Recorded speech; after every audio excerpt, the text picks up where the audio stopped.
"I've found myself again," she wrote in the email that arrived at 0347 hours on a Tuesday morning in Kandahar. The subject line read, "Time for change. My name is Master Sergeant Daniel Hayes. I'm 45 years old, and I've been serving in the U.S. Army for 22 years. This was my 6th deployment, 2nd time to Afghanistan, and I was running logistics operations for a forward operating base about 60 clicks north of the main airfield. I was sitting in the communications tent, stealing a few minutes between convoy briefings to check personal email. The generator hummed outside, mixing with the distant sound of helicopters coming in from night missions. I'd been in country for 2 months, with 10 more to go. Marissa and I had been married for 17 years, high school sweethearts. She was my anchor through 5 previous deployments, the one constant in a career that had taken me from Fort Benning to Germany to Iraq and back again. The email continued, "Dan, I'm filing for divorce. Don't make this harder than it needs to be.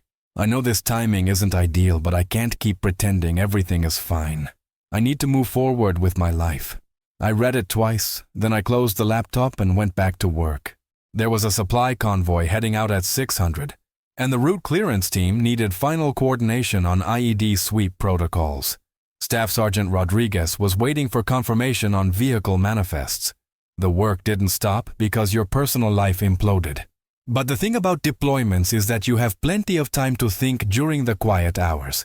Between mission briefings and logistics coordination, when you're lying on your cot staring at the canvas ceiling of your tent, your mind processes things differently. The distance gives you perspective, even when you don't want it. I'd met Marissa when I was 19, fresh out of basic training, and stationed at Fort Hood for advanced individual training in logistics. She was 17, a senior in high school, working part-time at a coffee shop near base. Beautiful, full of dreams about theater and maybe going to college for drama. I was this serious kid from rural Ohio who joined the Army because it was the only way I could see to build a real future. We got married right after her graduation. I was 22, she was 20, and I thought we had everything figured out. The Army would provide stability, benefits, a clear path forward. She could pursue her interests wherever we got stationed. We'd build something together. For the first few years, it worked. We moved to Germany when I got promoted to sergeant. She loved the travel, the culture, the adventure of living overseas. When our daughter Emma was born at the military hospital in Landstuhl, Marissa threw herself into being a military wife and mother. She organized spouse groups, helped new families adjust to overseas assignments, even started a little theater group on base. But deployments are hard on families. My first combat deployment to Iraq in 2003 changed something between us. Not dramatically, not anything you could point to and say, "That's when it broke." Just a subtle shift. When I came back, there was a distance that hadn't been there before. She'd learned to handle everything alone. The bills, the car problems, Emma's school issues, her own loneliness. Each deployment after that, the gap got a little wider. Not because either of us wanted it to, but because that's what distance does over time. You adapt. You become self-sufficient. You stop reaching for someone who isn't there. By my 5th deployment to Iraq in 2009, Marissa had built a whole life in Texas that didn't really include me except as a provider and occasional visitor. She'd gotten involved in community theater, made friends with other wives and local women who weren't military. Emma was 13 and had learned to turn to her mom for everything because Dad was either gone or getting ready to leave again. I understood it. Hell, I respected it. Military spouses carry a burden that most people can't comprehend. They sacrifice their own stability, their own careers, their own dreams to support someone else's calling. Marissa had done that for 15 years without complaint. But understanding something doesn't make it hurt less when it ends. I waited 3 days before responding to her email. Not because I was angry, but because I wanted to think it through. In combat logistics, you learn that the first response is rarely the best response. You gather information, assess the situation, consider your options, then act decisively. The email I sent back was 4 words. "Glad you did. I meant it." If she'd found herself again, if she'd figured out who she was without me, then good for her. I'd rather have someone leave honestly then stay out of obligation or fear. What Marissa didn't know was that I'd been preparing for this possibility for years. Not because I wanted our marriage to fail, but because I'd learned from older NCOs who'd been through divorces during deployments. The smart ones protected themselves legally. The naive ones lost everything. After my second deployment, I'd gone to the base legal office and talked to Captain Morrison about asset protection. Military members overseas are vulnerable to financial manipulation, identity theft, even spousal abandonment. There are legal mechanisms to protect soldiers who can't defend their interests in person. I'd set up a living trust that held our house, vehicles, and major assets. The trust had specific clauses that activated if divorce proceedings were initiated during an active deployment. It wasn't about being vindictive. It was about protecting assets that I'd worked 20 years to build from being liquidated by someone who might be acting emotionally or under bad advice. Marissa had signed all the papers years ago, but I doubt she remembered the details.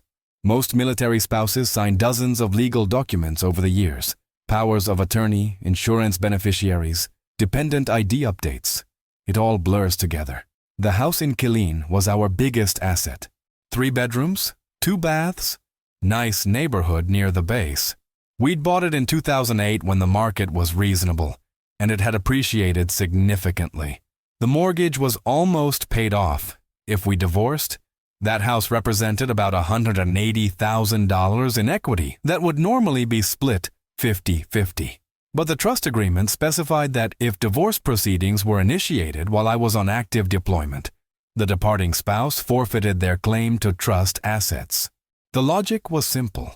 If someone was willing to abandon the marriage while their partner was serving overseas, they were demonstrating that they didn't need the security those assets provided. 2 weeks after my email response, I got a message from Emma through Facebook. She was 16 now, old enough to understand what was happening, but young enough to be hurt and confused by it. "Dad, Mom moved her friend Gary into the house. He's really loud and they stay up late watching movies. Can you call me, Gary?" That was new information. I hadn't asked about whether there was someone else involved, and Marissa hadn't mentioned it. But it made sense. People don't usually end 17-year marriages on impulse. They end them because they've found what they think is a better option. I called Emma from the satellite phone during my next scheduled personal call window.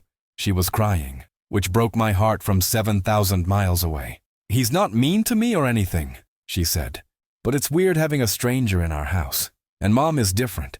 She laughs really loud at his jokes and wears different clothes. It's like she's trying to be someone else. How are you handling all this, sweetheart?" "I just stay in my room mostly. I've been spending more time at Aunt Carol's house. She says Mom is going through a phase." Emma's Aunt Carol was Marissa's older sister, a woman with her feet firmly planted on the ground. If Carol thought this was a phase, she might be right. But phases can do permanent damage while they're running their course. "Dad, are you going to fight the divorce?" That was a hell of a question to ask a 16-year-old girl. "I'm going to do what's best for you and me, Em. Your mom has the right to make her own choices, but I'm not going to let anyone take advantage of our family while I'm serving overseas." "What does that mean?" "It means I love you, and I'm going to make sure you're taken care of no matter what happens between your mom and me." After that call, I reached out to Tom Bradley, the real estate attorney who'd helped me set up the trust. Tom was a retired Army colonel who specialized in military family law. I'd kept his card in my wallet for 8 years, hoping I'd never need it. "Danny," he said when I called from the base legal office, "how's Afghanistan treating you?" "About like you'd expect, Tom. Listen, I need to activate some of those protections we talked about back in '08. Marissa filed 2 weeks ago, and she's moved someone into the house." There was a pause. Tom had seen this scenario play out dozens of times. "Okay, let's walk through your options. The trust provision should kick in automatically, but we need to make sure she's aware of the legal situation before she does something that can't be undone." "What do you mean?" "If she tries to refinance the house or take out a home equity loan to access cash, the trust restrictions will cause the loan to be called immediately. That could trigger foreclosure proceedings." "Has she mentioned any financial moves?" "Not to me, but Gary might be giving her ideas about accessing the equity. Danny, I'm going to send her a certified letter explaining the trust provisions and the legal implications of the divorce filing. It's not meant to be threatening. It's meant to protect everyone involved, including her." If she wants to proceed with the divorce, that's her right. But she needs to understand the financial reality. Tom's letter went out that Friday. The following Monday, I got a frantic email from Marissa. Dan, what is this lawyer letter about? Gary says you're trying to steal the house from me. This is exactly the kind of controlling behavior I'm trying to get away from. I didn't respond immediately. Instead, I called Tom from the legal office. She got the letter, I told him. What was her reaction? She thinks I'm being controlling. Her boyfriend thinks I'm trying to steal the house. Danny, let me ask you something. In all your years of marriage, did Marissa ever handle the major financial decisions? No. I handled the mortgage, the insurance, the investment accounts. She managed the household budget and her personal spending, but the big stuff was always my responsibility. Thus, so she probably doesn't fully understand how the trust works or why you set it up in the first place. Probably not. Her boyfriend definitely doesn't understand it. And if he's pushing her to access the home equity, he's giving her advice that could destroy her financially. Tom was right. Over the next month, I watched the situation unfold from my base in Afghanistan, with a mixture of sadness and inevitability. Marissa and Gary went to 3 different banks trying to get a home equity line of credit. The trust restrictions blocked every application. Gary got frustrated with what he saw as bureaucratic red tape. Marissa got frustrated with Gary's frustration. Emma kept me updated through our weekly calls. Gary was pressuring Marissa to force the issue with the house. He'd moved in, expecting to be living in a home that Marissa co-owned, with access to 6 figures in equity they could use to start their new life together. When that turned out to be legally impossible, his attitude toward the whole situation changed. Mom and Gary have been fighting, Emma told me during one call. He says she misled him about her financial situation. She says he's only interested in her money. It's really uncomfortable. Are you safe there, Em? Yeah, Dad. They're not fighting about me or anything, but Gary drinks a lot of beer and gets loud when he's frustrated. Mom keeps apologizing to him for not being able to get the house loan. That image, my wife of 17 years apologizing to some guy for not being able to steal money from her deployed husband, crystallized something for me. This wasn't about Marissa finding herself. This was about Marissa being manipulated by someone who saw her as a financial opportunity. But there wasn't anything I could do from Afghanistan except trust that the legal protections I'd put in place would do their job. The turning point came in month 3 of my deployment. Emma called me during an unscheduled window, crying harder than I'd ever heard her cry. Dad Gary left. He packed up his truck this morning and drove away. Mom has been in her bedroom all day. She won't come out. What happened? I think the bank called about something. Mom was on the phone for like an hour, and she was crying. Then Gary started yelling about how this was all screwed up and he wasn't going to stick around for a financial disaster. He said some really mean things, Dad. Like what? He called her stupid. He said she'd ruined his credit by trying to get loans she wasn't qualified for. He said he should have known better than to get involved with a military wife who didn't understand how money worked. The cruelty of that last comment hit me like a physical blow. Marissa had supported me through 6 deployments, managed our household through countless moves and separations, raised our daughter largely on her own for months at a time. She understood sacrifice and commitment better than most people ever would. But she'd trusted the wrong person with her vulnerability, and he'd used it against her. Em, I need you to call Aunt Carol and ask her to come over. Your mom shouldn't be alone right now. I already did. She's on her way. 3 days later, I got the text message that Tom Bradley had predicted months earlier. Can we talk? It came from a number I didn't recognize. Emma later told me that Marissa's phone had been shut off for non-payment, and she was using Carol's phone. I didn't respond to the text. What was there to say? I was still deployed for 7 more months. The divorce proceedings were still active. And honestly, I wasn't sure what I felt about any of it anymore. Carol called me the next week to give me the full picture. Marissa and Gary had apparently been making financial decisions together for months, trying to access home equity, running up credit card debt, even attempting to refinance the house through a predatory lender that Carol described as barely legal. When all of those efforts failed because of the trust restrictions, Gary had grown increasingly angry and controlling. He'd convinced Marissa that I was manipulating the situation from overseas to make her life difficult. The truth was simpler. I'd protected our assets from exactly this kind of scenario. Danny, Carol said during that call, I don't know if your marriage can be saved, and maybe it shouldn't be, but Marissa got taken advantage of by a predator. She's not evil. She's just lost. I know, Carol. I've never thought she was evil, but I can't fix someone else's choices from a combat zone. What happens when you come home? I honestly don't know. First priority is Emma. She needs stability, and she needs to know that at least one of her parents has their act together. Beyond that, I'll have to see what's left to work with. The remaining months of my deployment passed slowly. Emma and I talked every week. She'd moved in with Carol temporarily, which gave her distance from the chaos of her mother's situation. Marissa had moved into a small apartment and was working at a retail job to make ends meet. The divorce was still pending, but she'd stopped pushing for asset division. I didn't take any satisfaction in how things had turned out. There's no victory in watching someone you once loved make destructive choices. But I'd learned a long time ago that you can't save people from themselves. You can protect yourself and your children, but you can't make other adults act wisely. When I returned from deployment, Emma was the first person I saw at the airport. 16 years old, taller than when I'd left, but she ran to me like she was 6 years old again. That hug made 12 months of separation worth it. I missed you so much, Dad. I missed you too, sweetheart. How are you doing? Really? Better now that you're home. It's been a weird year. Carol drove us to the house in Killeen. It felt strange walking into a place that had been my home for 7 years, but felt like a museum of someone else's life.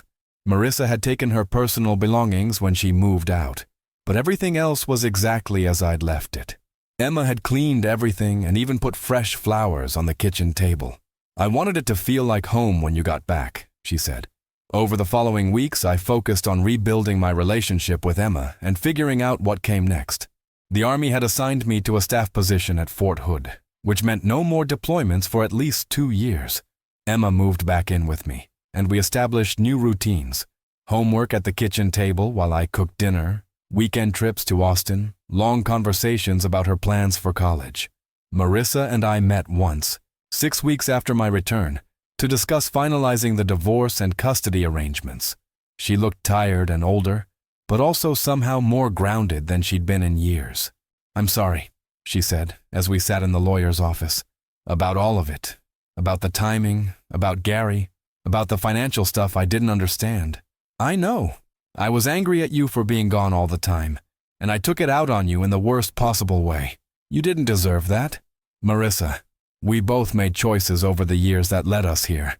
I'm not interested in keeping score anymore. I just want Emma to be okay. She is okay. Because of you. You did the right thing, protecting the house and the finances. I hated you for it at the time, but Gary would have destroyed everything if you hadn't. That was never about punishing you. It was about making sure Emma had security no matter what happened between us. We agreed on joint custody with Emma's primary residence remaining with me. Marissa would have her every other weekend and major holidays. No alimony, no asset division. She would restart her life with a clean slate, and I would continue building the one I'd been working on for 22 years. The divorce was finalized 3 months later. Emma handled it better than either of us expected. She was old enough to understand that sometimes people grow apart, and mature enough to appreciate that both her parents were trying to do right by her. A year later, I got promoted to Sergeant Major and accepted a position as the Senior Enlisted Advisor for Base Logistics Operations. It was the job I'd been working toward my entire career, overseeing supply chain operations for one of the largest military installations in the United States. Emma was thriving as a high school senior, planning to attend Texas A&M with a partial academic scholarship. She'd found her own strength during the chaos of her parents' divorce, and I was proud of the young woman she was becoming. Marissa had found work as an administrative assistant with a local insurance company and was slowly rebuilding her life. She'd learned hard lessons about trust and financial independence, but she was applying those lessons constructively. We were cordial when we interacted about Emma, but we weren't friends. We were two people who'd shared 17 years and were trying to co-parent respectfully. I never remarried. Some of my colleagues suggested dating, but I wasn't interested in starting over romantically. My focus was on Emma, my career, and the simple satisfaction of building something stable and lasting. People sometimes ask me if I'm bitter about how things turned out. The answer is no. Marissa made choices based on what she thought would make her happy. They were bad choices that caused pain for everyone involved, but they were her choices to make. I made different choices. To protect my family's financial security, to prioritize my daughter's stability, to respond to betrayal with dignity rather than anger. Both sets of choices had consequences. Marissa's led to a difficult year of financial stress and personal humiliation. Mine led to the end of my marriage, but the preservation of my relationship with Emma and my own self-respect. The truth is, military life is hard on marriages. The statistics don't lie. Deployments, separations, stress, and competing priorities destroy a lot of relationships. Some couples navigate those challenges successfully. Others don't. Neither outcome reflects moral failure, just different capacities for adaptation and sacrifice. What I learned during that deployment in Afghanistan is that you can't control other people's choices, but you can control your response to them. You can prepare for difficult scenarios without being cynical. You can protect yourself and your children without being vindictive. You can respond to betrayal with dignity instead of destruction. Emma is 18 now, finishing her freshman year at Texas A&M. She calls me every Sunday, and we text throughout the week about classes, friends, and her plans for the future. She has a good relationship with both her parents, and she's learned lessons about resilience and self-reliance that will serve her well in life. I'm still at Fort Hood, still doing logistics work, still finding satisfaction in solving complex problems and leading good soldiers. I have 2 years left until retirement, and I'm looking forward to the next chapter, maybe consulting work, maybe teaching, maybe just enjoying the luxury of staying in one place for more than 3 years at a time.